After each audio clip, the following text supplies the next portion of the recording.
You ever get that feeling like you're just operating on a totally different frequency from everyone else? Like the things people get excited about just feel kind of hollow to you? Well, today we're going to dive into the psychology behind why that feeling might not be a flaw at all, but actually a sign of a really high awareness mind. In this quote right here, it just nails it. This isn't about becoming some kind of arrogant loner, not at all. It's about hitting a certain cognitive threshold, a point where your brain's entire operating system just recalibrates its priorities. And that's the real disconnect, isn't it? On the outside, people might see you as detached, maybe even a little cold. But on the inside, something way more complex is going on. It's a strategic shift. You're not losing your edge, you're just pointing it at what truly matters. So let's really break this down, because this idea is key. Psychological detachment isn't about not caring anymore. It's actually a move towards extreme efficiency. Think of your mental energy like a budget.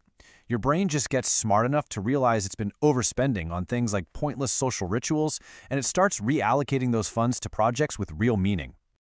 So what we're going to do is walk through 6 specific psychological signs that this shift is happening to you. And fair warning, some of the very habits you might have felt weird about your whole life, they might start to make a whole lot of sense. Let's see how many of these hit home. All right, let's kick things off with a classic.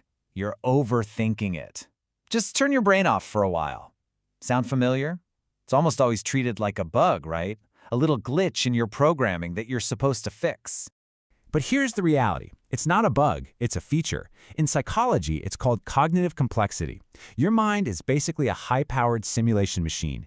It naturally sees all the moving parts, all the potential outcomes, and all the hidden connections that most people just skim right over. You're not overthinking, you're deeply thinking. There's a huge difference. Oof, this next one can feel really personal. You know that feeling when you're in a conversation and you can just feel the mood shift? A slight change in tone, a flicker in someone's eyes, and immediately you start second-guessing yourself. Am I just being paranoid? Am I making this up? No, you're not. Think of it less like insecurity and more like having a high-definition social radar. You're picking up on the micro-signals that other people's systems just aren't equipped to detect. It's an evolved skill. You sense the storm rolling in long before anyone else even sees the clouds. Small talk. The bane of so many people's existence. For some, it's like breathing. For you, it can feel like running a mental marathon, uphill, in the mud. So what gives?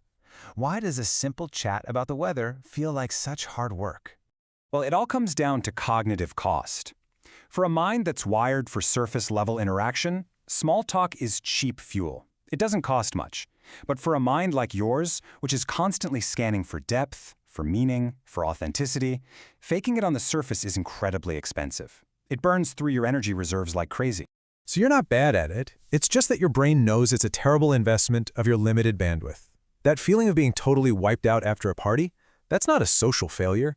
That's a logical shutdown signal from your brain trying to save power for things that actually recharge you.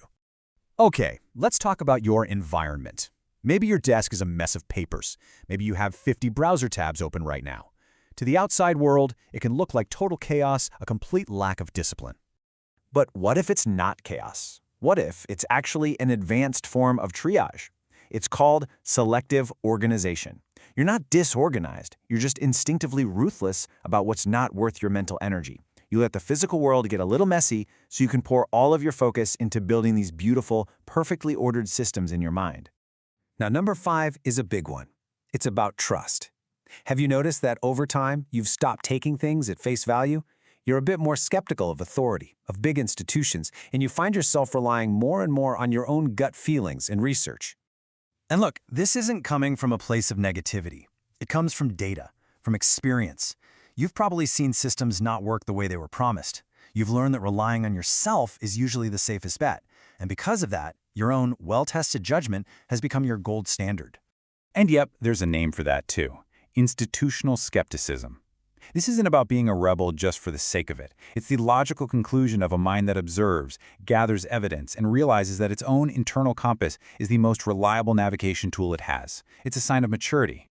And that brings us to our final sign, and maybe the one that causes the most friction with other people. You know the drill. You pull back, you go quiet, you need some alone time to recharge, and everyone automatically assumes you're angry or that they did something wrong. But what's really happening is so much more sophisticated. It's called detachment without resentment. And honestly, it's a high-level emotional skill. It's a conscious act of stepping away from the noise, not because you're mad, but because you're choosing to protect your own mental clarity. It's choosing your own peace over someone else's performance. I really want you to let that sink in. Everything we've just talked about, this isn't some self-help pep talk. These aren't just nice ideas to make you feel better. These are actual psychological frameworks used to understand how a complex, high-awareness mind operates. And that's the ultimate takeaway here. When you start to see that these aren't just a bunch of random, frustrating quirks, but an interconnected pattern, a signature of how you think, you can finally give yourself permission to stop apologizing for it. So I'll leave you with this question. Now that you know your mind isn't broken, it's just built different, it's powerful in its own way, what are you going to give yourself permission to do? What are you going to stop fighting about yourself and start leaning into? How can you start building a life that actually works with your brain instead of against it?